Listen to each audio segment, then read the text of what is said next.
quem faz esse som de metralhadora?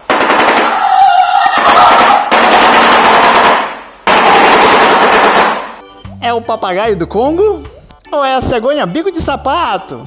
Tempo pra vocês!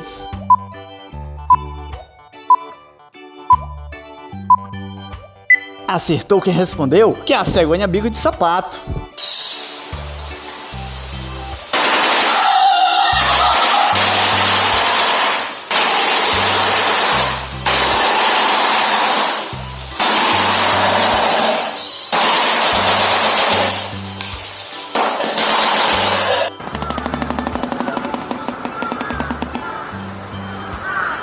Essas aves são encontradas em regiões pantanosas do continente africano, como no Sudão e na Zâmbia. Quando caça, o animal permanece em silêncio durante horas à procura de peixes pulmonados ou filhotes de crocodilo. Quando encontra, a cegonha bico de sapato voa até sua presa e a segura embaixo das suas asas.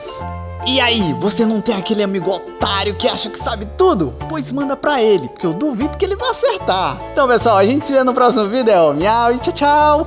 Deixa o like.